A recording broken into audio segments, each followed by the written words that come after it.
Well, welcome back to Landscaping with Grandpa. Yeah, it's fall coming into winter, and all the trees around here have decided to drop their leaves. So I'm probably going to be spending between now and Christmas trying to get all this stuff cleaned off the yard and hauled off.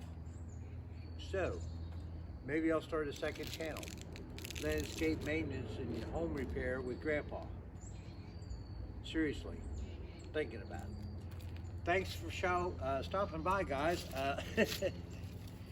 I gotta tell you, when I ended yesterday's video, I thought I was kind of on the right track. As soon as I turned the camera off and did something else, it kind of got real chaotic. Unfortunately, none of it's on tape, so you'll just have to take my word for it. But let me take you inside and show you what happened. Sunday evening's been a beautiful day. Everybody's coming into Thanksgiving week next week, and I'm retired, so I can stay at home and just laugh at everybody trying to get a rental car or an airplane ticket or any of that. So,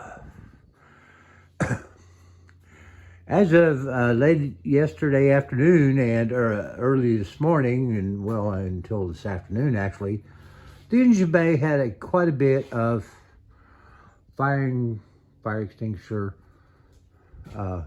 dust residue in here because I set the engine compartment on fire, kind of, sort of. Let me set you guys down here and kind of explain what happened so that maybe if you guys are in the position I'm in, which is, you know, tripping over your feet and falling down and buying parts you can't use, and you're trying to rebuild something that nobody knows how to rebuild.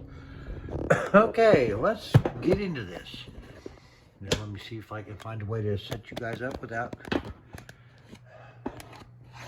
I'll tell you what, some days it just doesn't work. Let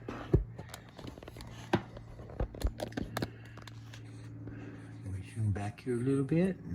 You know, that's not going to be good. Bear with me, guys. This really wasn't pre-planned properly. The production staff, they don't work on Sundays. So it's me and the shop dog, and the shop dog has decided that she's in retirement too.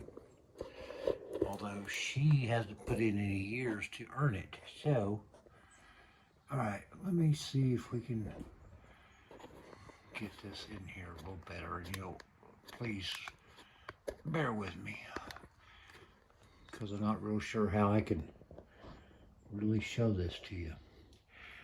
Okay, here we go. We'll give it a try. So, what it was that started this whole fiasco was my battery finally gave out. It was an old battery. It came with the car. I don't know how long it had been in the car, or, you know, I think the previous owner maybe had it sitting in the shop. It was a good battery. It's an interstate battery, and it held up for very well for the time I've had the car, but it was several years old, and it finally gave up the ghost. Expected maintenance cost. So I went out and I bought a different battery. And if you watched the video yesterday, you would have seen that. I did some tray modification to fit the larger battery. I ended up buying a like 650 cold crank amp battery, which actually was bigger than I needed, not only for the size of the battery, but CCAs as well. I did modify the tray, got it to fit properly, looked good. The only problem I was concerned about was the battery casing was a little closer to the exhaust manifold than I was comfortable with. So that, and a comment from one of my wonderful subscribers, got me to thinking about it. And since I just bought the battery yesterday, I took it back this morning and got a more appropriate size battery. And I'm not concerned about the exhaust manifold. I've got plenty of spacing for that now. All of my cable term hookups are going to be fine as far as that goes. So let's get into the meat of how I tried to set my car on fire inadvertently. This is the brake line that I have basically kind of just jury-rigged in here that will feed the left front brake setup. Because this is all still under construction. And I thought, okay, if I can get this in here, you know, and kind of figure out where it needs to go, blah, blah, blah. Well, the thing is, originally, that brake line runs up along the back of the firewall.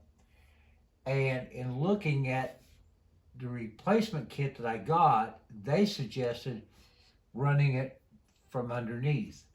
And I looked at that, and it just doesn't really look viable. And so I thought, well, let's see if we can make it work running originally back through here, which I believe it will.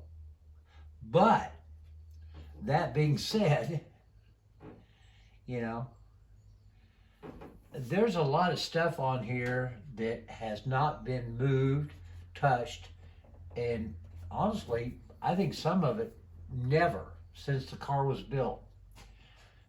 So, anyway, I had this kind of laying back through here where I was just, you know, kind of primarily trying to get an idea of where it should go, you know, to be harmonious with the firewall electrics and all that. And we started to run the car a few times with it back there. No big deal. Excuse me.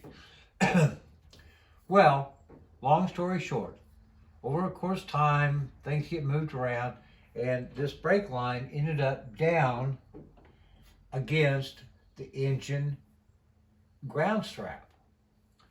And I didn't notice it, didn't think anything about it. Well, when we replaced the battery and I threw the new battery in and hit it with the cables, it shorted out.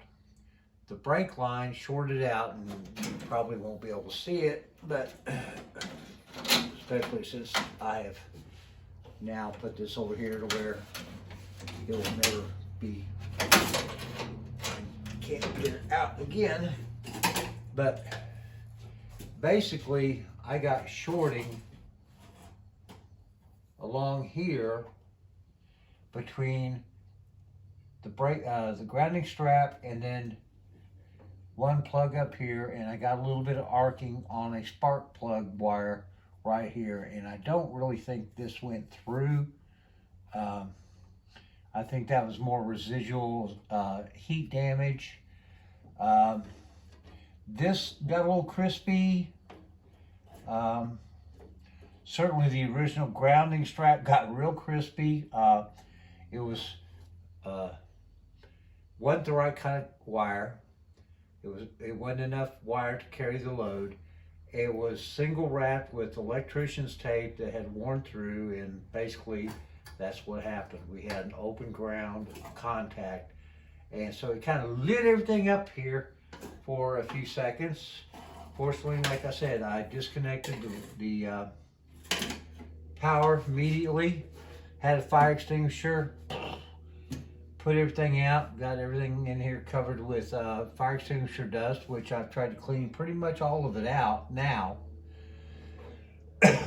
So, got the right battery, got a new heavy duty proper ground strap on it. But in this whole process, in trying to inspect the wiring and the harness and all of these other things with regard to what condition they're in, I'm finding that, yeah, I've been focusing on a lot of other things. You know, there's plenty of things to focus on. But I'm starting to look around this engine bay and looking at the wiring, and so much of this stuff is real aftermarket. I mean, it's cobbled together, and it's real sketchy. And so I started working on pulling some of the connections off the balusters and the fuse block and stuff like that, so that I can go through here and evaluate if I'm going to have to do a new wiring harness, or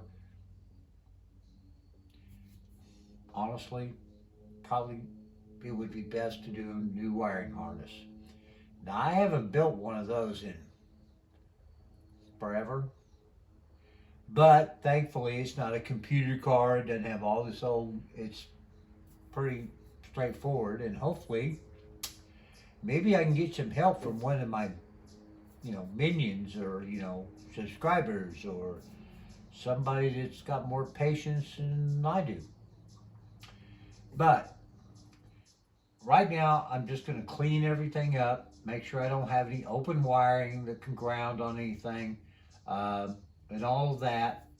And once I feel secure that I'm not going to have a fire issue, we'll hook up the new battery, and we will see about firing her up, because she needs to be fired up. It's not a thing of just, it's content. No, yeah, it can be content, but if you guys are watching me, you can't let these things sit. You've got to run them. And I do want to get that drive shaft put back in, because I want to run that differential, get some lubricant going down those axle shafts. The noise I heard before that I thought were the rear drums, honestly, I believe was the emergency brake cable dragging on the drive shaft. And now that that's been resolved, once I get the drive shaft reinstalled, I think that's going to be resolved as well, and I can get some lubrication going back there and kind of get some feel for how all those parts are going to work. Now, we don't have active brakes until I get this last line ran and that brake set up. Then we can do a complete, back and fill on all the new components. I mean, new brake cylinder, new slave cylinders, drums, rehab drums, brakes, springs, I mean, all the kit and caboodle, brake lines, everything, proportion block. So this is retirement, where yes, I do get to spend more time on my car, and also realize that there are so many things more that I want and need to do. But we're getting there. And then, balancing this between the house and the rest of my life, financially and chore-wise. Right now, mainly chore-wise. The wife has already given me like 3 pages of things she'd like to see done before the new year. Anybody got a Mexican construction crew I can borrow on the cheap? You guys have a great Thanksgiving coming up. God bless you all. If you're not subscribed, please consider it. I'm not going to try to harass you for merch or anything like that. I'm not giving away cars or asking you to buy some spray product that works great in my car. No, I'm just an old guy out here trying to share my experience with you. And hopefully, come spring, we can get some trophies. All right. Y'all take care. See you soon. Bye-bye.